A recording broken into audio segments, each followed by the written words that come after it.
अभिमन्यू पवारांनी घेतली मुख्यमंत्री देवेंद्र फडणवीसांची भेट. बीडमधील आक्रोश मोर्चाची जनभावना फडणवीसांना सांगितली. उर्वरित आरोपींना लवकरच अटक होईल असा विश्वास फडणवीसांनी दिला.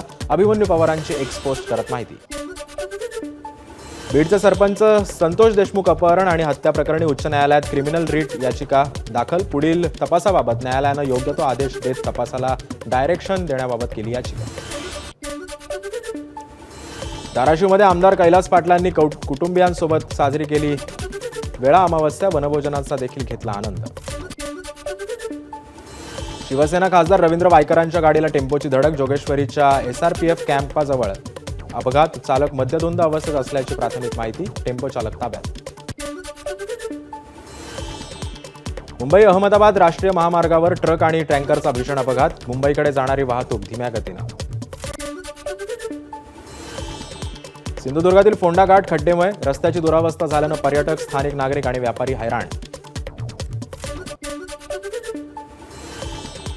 नववर्षाच्या स्वागतासाठी मुंबईतील समुद्र किनाऱ्यांवर बेस्ट उपक्रमाच्या अतिरिक्त बसेस. मुंबईतील समुद्र किनाऱ्यांजवळील विविध बस मार्गांवर रात्री एकूण 25 जादा बस गाड्या सोडण्यात येणार. विगनवाडी ते राजुरीपर्यंत रेल्वेची चाचणी पूर्ण. यावेळी खासदार बजरंग सोनवणेंची उपस्थिती. रेल्वेच्या पुढील मार्गांबाबत सोनवणेंच्या अधिकाऱ्यांना सूचना. 26 जानेवारीपर्यंत बीडपर्यंत रेल्वे येणार. भंडाऱ्यात भाजीपाल्याची आवक वाढल्यानं सर्वच शेतीमालाचे भाव गडगडले. किरकोळ बाजारात भाजीपाल्याच्या दरात 50% घसरण तर घसरल्यानं शेतकरी मात्र चिंतेत. प्रवेशबंदी असतानाही समृद्धी महामार्गावरून दुचाकी स्वाराचा प्रवास. बुलडाण्याच्या मेहकर जवळील प्रकार तर प्रशासनाचं मात्र याकडे दुर्लक्ष. नववर्षाच्या स्वागतासाठी कोकणात आलेल्या पर्यटकांना आता झिप लाईन्सचाही आनंद घेता येणार. गणपतीपुळ्याकडे जाताना आरेवारे परिसरात लुटता येणार झिप लाईन्सचा आनंद. कोकणात पर्यटनासाठी आलेल्या पर्यटकांची माशांचा निलाव होणार. हर्णे बंदरावर गर्दी तसंच मासे खरेदीकडेही पर्यटकांचा अधिकचा कल. शेतीमालाला दर द्या नाहीतर लग्नासाठी मुलगी शोधून द्या. हातात बॅनर घेऊन अनोखं आंदोलन करत भंडाऱ्यातील तरुणाची मुख्यमंत्र्यांकडे मागणी. निवडणुकीच्या तोंडावर अरविंद केजरीवालांची मोठी घोषणा. गुरुद्वारातील ग्रंथी आणि मंदिरातल्या पुजाऱ्यांना महिन्याला 18,000 रुपये मानधन देणार. उद्यापासून लाभार्थ्यांची नोंदणी सुरू.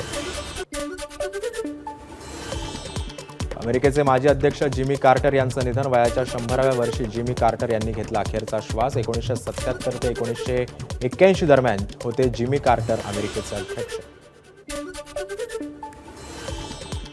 H-1B व्हिसावर डोनाल्ड ट्रम्प यांची नरमाईची भूमिका. ट्रम्प यांनी भूमिका बदलणं भारतीयांसाठी आनंदाची गोष्ट. H-1B व्हिसामुळे भारतीयांना अमेरिकेत जाऊन नोकरी करणं शक्य. बर्फवृष्टीमुळे हिमाचल राज्यातील 300हून अधिक रस्ते बंद. रस्त्यांवरून बर्फ हटवण्याचं काम सध्या युद्धपातळीवर सुरू. शिमल्यातील कुफरीमध्ये पर्यटकांची मोठी गर्दी. संपूर्ण शिमल्यात बर्फाची चादर. पर्यटकांकडून लुटला जातोय बर्फात खेळण्याचा आनंद. काश्मीरच्या श्रीनगर विमानतळावर 24 तासांनंतर आज विमानाचं उड्डाण सुरू. कमी दृश्यमानता असूनही विमानाची उड्डाणं वेळेवर. केदारनाथ मंदिरावर बर्फाचा थर. मंदिराच्या परिसरात 2 ते 3 फूट बर्फ साचला. मंदिराच्या सुरक्षेसाठी ITBP आणि पोलीस तैनात. बद्रीनाथ धाममध्ये सर्वत्र बर्फाची चादर. मात्र बर्फवृष्टीमुळे बद्रीनाथ धामचे दरवाजे मात्र बंद.